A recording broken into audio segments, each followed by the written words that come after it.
Oke. Kalau musik dan juga seni pada umumnya hukumnya apa?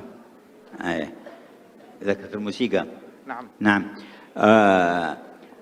أصحاب الموسيقى وأصحاب الفن والغناء هم يتعاملون مع المشاعر، فإذا يكونون من أهل الذوق الإنساني، فالذي يتعامل مع المشاعر أجدر بأن يدرك حقائق ما يسعد به الإنسان وينعم، فيطرب بالكلام الطيب الحسن ويطرب بذكر الله تبارك وتعالى وتطمئن قلوبهم بذكر الله.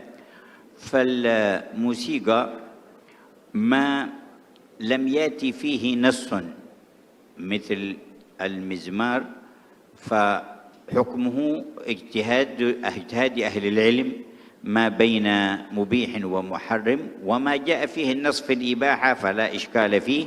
والموسيقى بأصنافها بحسب ما تثير، إن أثارت مثارات ومشاعر الخير فهي من الخير، وإن أثارت مشاعر شر من بغضة بين الناس أو تقاتل بينهم أو فعل محرمات أو حث على تناول مسكرات فهي شر بحسب ما تثير في بال الإنسان وفي عقله. Beliau mengatakan tentang pemusik. Mereka adalah orang-orang yang bekerja bergelut di dalam apa yang menjadi cita rasa batin seseorang. Sehingga dia memiliki cita rasa, memiliki perasaan yang halus untuk mendalami apa yang nyaman di dalam hati manusia dengan suara-suara tertentu, dengan syair-syair dan lantunan tertentu. Maka hendaknya pun dia juga memiliki kepekaan akan zikir-zikir tertentu yang membuat hati seseorang menjadi lebih nyaman. Sebab bermain dengan perasaan, maka dia harus tahu apa yang membuat orang paling nyaman. Bukan cuma musik aja, zikir pun juga, doa pun juga, ibadat pun juga. Kemudian juga di antara musik-musik itu ada juga yang menggunakan alat-alat yang memang diharamkan di dalam syariat seperti mizmar, maka itu hukumnya haram. Ada juga yang menggunakan alat-alat yang dihalalkan, dibolehkan dalam sunnahnya Nabi ada, maka itu hukumnya halal.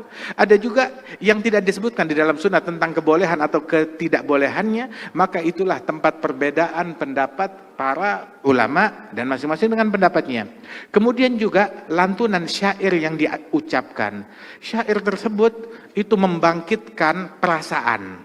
Apabila yang dia bangkitkan adalah hal-hal yang buruk, sehingga bangkit keinginan yang lebih buruk, ya, ataupun juga berisi ucapan-ucapan yang buruk, mengajak kepada keburukan, maka itu diharamkan dan tidak baik. Tetapi kalau isinya mengajak kepada kebaikan, membangkitkan hal-hal yang baik pada diri seseorang, maka itu menjadi hal-hal yang baik pula. Jadi tergantung musiknya dan juga tergantung syairnya dan juga diseimbangkan dengan zikir, mungkin seperti itu ya.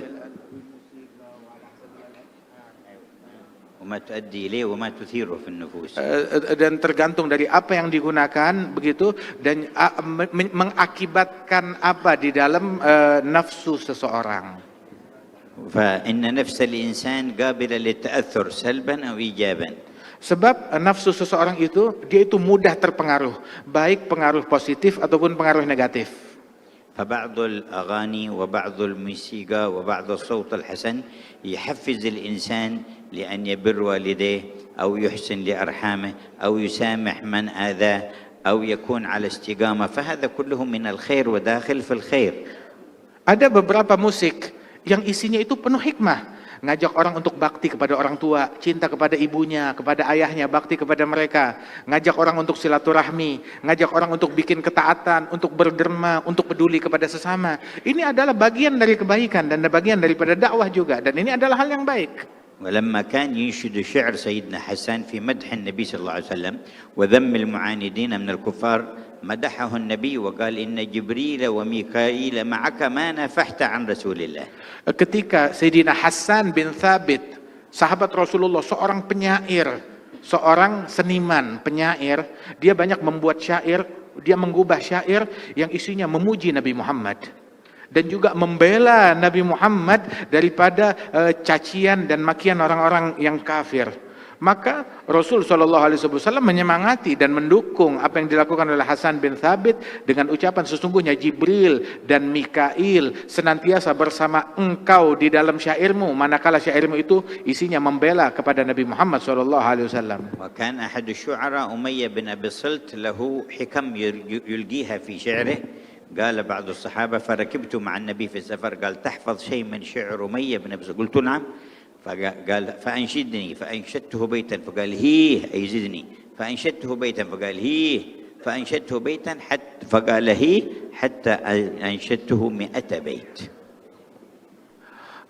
Dulu ada seorang seniman, penyair dari orang Arab terdahulu sebelum Nabi Muhammad, namanya Umayyah bin Sult, yang mana dia ini banyak mengucapkan syair-syair yang isinya kebaikan dan penuh hikmah. Pernah satu kali Nabi bertanya kepada seorang yang ada di situ, sahabat beliau yang banyak hafal syair, bilang, apa kamu hafal daripada syair-syairnya Umayyah bin Sult? Maka dia bilang, iya saya hafal. Maka diucapkan 1-2 bait syairnya Umayyah bin Sult. Kemudian Nabi berkata, yakni tambahkan lagi, ada lagi gak? Saya tambahkan lagi. Nabi nanya, ada lagi gak? Tambahkan lagi. Terus sampai hampir 100 bait syair yang dibacakan di hadapan Nabi Muhammad SAW.